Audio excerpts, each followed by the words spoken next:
इस पार्ट में पिछले 2 पार्ट्स के आगे की स्टोरी को बताया गया है। और अब चलते हैं मूवी की एक्सप्लेनेशन की तरफ। मूवी के स्टार्ट होते ही 4 कॉलेज स्टूडेंट्स दिखाए जाते हैं जो वेस्ट वर्जीनिया में रिवर राफ्टिंग कर रहे होते हैं। वो चारों उसी जगह पर कैंपिंग भी कर रहे थे। उन फ्रेंड्स भी वहाँ पर ट्रे नहीं होता जिस पर एलेक्स उसे ढूंढने जाते हैं और पीछे से सोफी और ब्रेंट अकेले होते हैं। तभी उनकी तरफ एक तीर आता है जो आर पार हो जाता है। अभी वो सिचुएशन को समझे भी नहीं होते कि एक और तीर आता है जो सोफी की आंख ही बाहर निकाल देता है और ऑन द स्पॉट सोफी मर जाती है। उसे देखकर ब्रेंट वहाँ से भाग जाता है। इतनी देर में एलेक्स भी वहाँ पर आ जाती है। तब थ्री फिंगर सोफी की आंख खा रहा होता है। उसे देखकर वो फौरन वहीं पर छुप जाती है। इतनी देर में ट्रे भी कुछ लकड़ियाँ लेकर वहाँ पर आ जाता है और थ्री फिंगर उस पर भी अटैक कर देता है। वो किसी तरह अपनी जान बचाकर जंगल की तरफ भागता है, लेकिन थ्री फिंगर उसे भी पकड़ के मार देता है और ब्रेंट भी इन म्यूटेंट्स के ट्रैप में फंसकर उनका शिकार बन जाता है। और उन फ्रेंड्स में अब सिर्फ एलेक्स ही जिंदा बचती है। इसके बाद वेस्ट वर्जीनिया की जेल को दिखाया जाता है जहाँ पर कुछ कैदियों को लेकर दूसरी जेल में ट्रांसफर करना था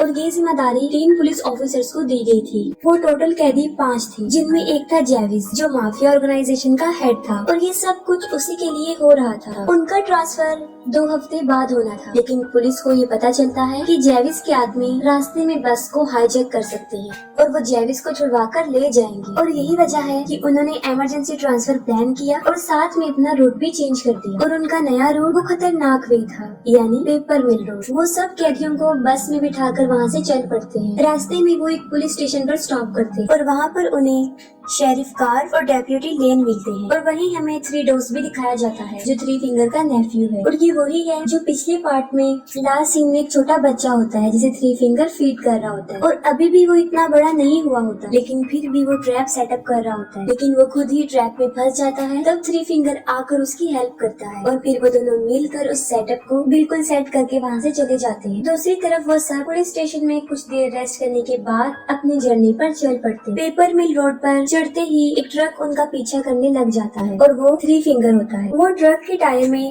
रेजर वायर फंसाकर उसे पंक्चर कर देता है, जिससे वो बस कंट्रोल से बाहर हो जाती है और रोड से नीचे गिर जाती है। थ्री फिंगर ट्रक से उतरकर उन्हें देखने जाता है, लेकिन उस वक्त उन पर हमला नहीं करता। पुलिस ऑफिसर ने सब कैदियों को बाहर निकालता है और इसी दौरान मौके का फायदा उठाकर जेविस उससे गन छीन लेता है। और तभी पीछे से पुलिस ऑफिसर प्रेस्लो आकर जेविस पर अपनी गन तान देता है, लेकिन इससे पहले कि वो कुछ कर सकता, एक चाकू आकर सीधा उसकी गर्दन में घुस जाता है, जिससे मौके पर ही उसकी मौत हो जाती है। सारे कैदी समझते हैं कि ये सब कुछ जेविस के आदमी कर रहे हैं और तभी जेविस पर भी तीरों की बारिश होना शुरू हो जाती है, जिससे वो फौरन समझ जाते हैं कि ये जेविस के आदमी तो नहीं कर सकते। जेविस नेट को कहता है कि वो सबकी हथकड़ियों को खोल दे, जिस पर नेट उसे जवाब देता है कि चाबी तो बस के अंदर ही रह गई है और बस को पूरी तरह आग लग चुकी थी और वो किसी भी टाइम ब्लास्ट हो सकती थी। एक पुलिस ऑफिसर वाल्टर भी बस के अंदर ही होता है और जब नेट चाबियां लेने बस में जाता है तो बिल्कुल ठीक वक्त पर वाल्टर को वहाँ से निकाल लेता है। नेट जो चाबियां लेकर आया था वो बिल्कुल बेकार हो चुकी थी, लेकिन फिर भी जेविस उसे नहीं मारता क्योंकि उसे पता होता है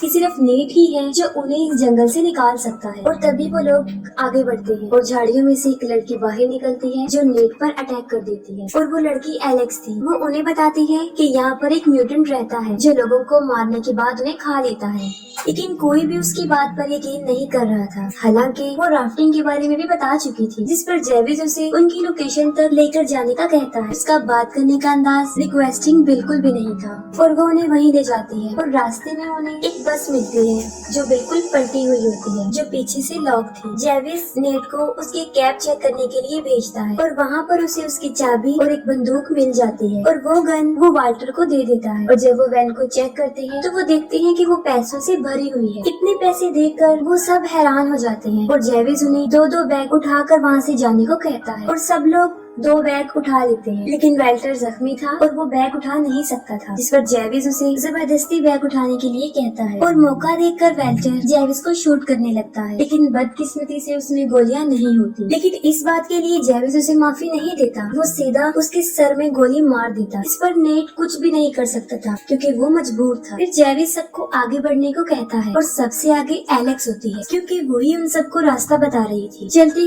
हुए उसका पाँव एक ट्रैप पर आ जाता है, लेकिन नेट जल्दी से उसे बचा लेता है और वो ट्रैप वही था जो 3 डॉग्स ने सेटअप किया था और वो वहीं ही छुपकर बैठा हुआ था। तभी वही निकलकर बाहर आ जाता है और उन पर अटैक कर देता है, लेकिन जेविस उसे गोली मारकर नीचे गिरा देता है एलेक्स उन्हें बताती है कि ये वो म्यूटेंट नहीं है, जिस पर जेविस को एक आइडिया आता है और वो थ्री फिंगर के लिए कोई क्लू छोड़कर आगे बढ़ता है। और जब थ्री फिंगर वहाँ पर पहुँचता है तो उसे थ्री डोर्स का सर एक लकड़ी पर रखा हुआ मिलता है, जिसे देखकर वो पागल हो जाता है। यानी अब पहले से भी ज्यादा वो अपने होश खो बैठा था। आगे बढ़ते हुए उन्हें कोई चीज लटकी हुई नजर आती है, जिसे जेविस पकड़ लेता है, जिस पर विली फौरन समझ जाता है कि ये उनके लिए बिछाया गया एक ट्रैप है और वो जेविस को आगे धकेलकर उसे बचा लेता है, जिसकी उसे बहुत भारी कीमत अदा करनी पड़ती है। वो अपने ही जान से हाथ धो बैठता है और जेविस उसे उसकी जान बचाने का बदला ये देता है कि वो उसकी टांगे ही काट देता है, क्योंकि ऐसा करने से विली उनके चिन्ह से अलग हो जाता है और वो आसानी से आगे बढ़ जाते हैं। दूसरी तरफ पुलिस स्टेशन में डिप्यूटी लेन को 2 दिन पहले मिसिंग हुए 4 स्टूडेंट्स की लीड मिल जाती है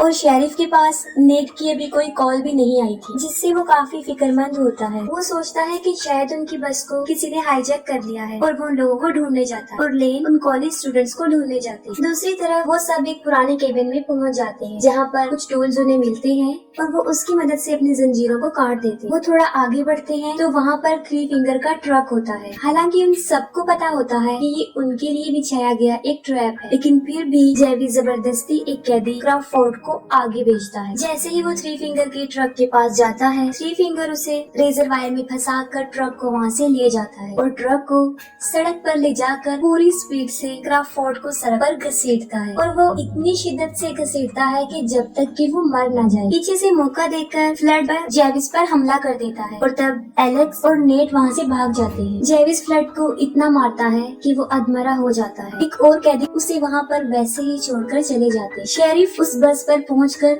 सारी इंफॉर्मेशन को आगे ट्रांसफर कर देता है। ये करने के बाद वो अपने डॉग को लेकर नेट को ढूंढने जंगल में चला जाता है। ब्रैंडन जेविस को कहता है कि उन्हें पैसों को यही छोड़कर नेट को ढूंढना चाहिए। जेविस उसकी बात मान लेता है और पैसे को कुछ टाइम के लिए वहीं पर छोड़ देता है और आखिरकार वो नेट को ढूंढ लेते हैं। जेविस उसे मारने ही वाला होता है कि नेट उसे बताता है कि यहाँ पर एक वॉच टावर है, जहाँ से हम वो किसी से कांटेक्ट कर सकते हैं। जेविस उसे आखिरी मौका देता है और फिर वो उसे वहाँ पर लेकर जाता है और जैसे ही वो सब वहाँ पर पहुँचते हैं, वो देखते हैं कि वॉच टावर जलकर बुरी तरह राख हो चुका है और इसे उन तीनों म्यूटेंट भाइयों ने जला दिया था। वहाँ पर कुछ ना मिलने पर जेविस नेट को शूट करने लगता है, लेकिन बिल्कुल सही टाइम पर शेरिफ का डॉग उसे पकड़ लेता है। शेरिफ खुद भी ठीक वक्त पर वहाँ पर पहुँच जाता है और उन्हें वहाँ से ले जाता है, लेकिन तभी थ्री फिंगर दरख्त पर बैठा हुआ एक बाला नीचे फेंकता है, जो सीधा शेरिफ के मुंह में घुस जाता है और आर पार हो जाता है, जिसे फौरन जेविस शेरिफ की गन को छीन लेता है और नेट को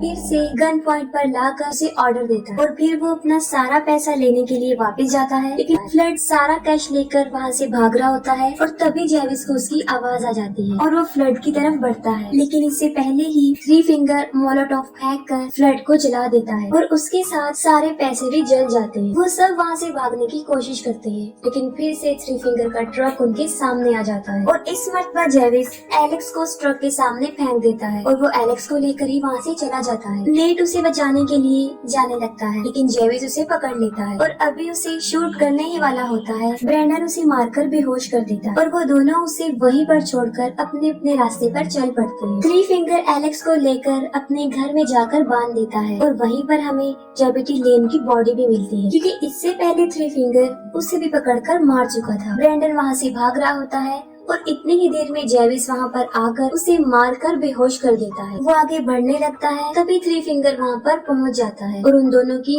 बहुत बड़ी लड़ाई होती है। जेविस थ्री फिंगर को इतना मारता है कि उसकी शक्ल ही बिगाड़ देता है और उसका फेस इतना बुरा बन जाता है कि वो पहचान में नहीं आता पहले से भी ज्यादा। लेकिन लास्ट में थ्री फिंगर ही जेविस पर भारी पड़ जाता है। वो उसकी खोपड़ी खोलकर उसका दिमाग खा लेता है और अपनी जीत को सेलिब्रेट करता है। नेट को शेरिफ का डॉग मिल जाता है, जो उसे एलेक्स के पास लेकर जाता है। वो एलेक्स को छुड़ाकर वहाँ से निकलने लगते हैं, लेकिन थ्री फिंगर वहाँ आकर उन पर हमला कर देता है। थ्री फिंगर नेट को मारने ही वाला होता है कि तभी एलेक्स वही लकड़ी जिस पर थ्री डोर्स का सर रखा था, वो थ्री फिंगर को पीछे से मारती है, उसके अंदर घुसाकर उसे मार देती है और वो दोनों उसका ट्रक लेकर वहाँ से चल पड़ते हैं। लेकिन थ्री फिंगर अभी मरा नहीं होता और वो फिर से उनके ट्रक के सामने आ जाता है और उनके ट्रक पर चढ़ जाता है। वो नेट को पकड़ लेता है, जिससे उनका ट्रक बेकाबू हो जाता है और वो सीधा जाकर दरख्त पर लगता है और ट्रक में आग लग जाती है और इतनी ही देर में ब्रैंडन भी वहाँ पर पहुँच जाता है और उन दोनों को ट्रक से बाहर निकाल लेता है।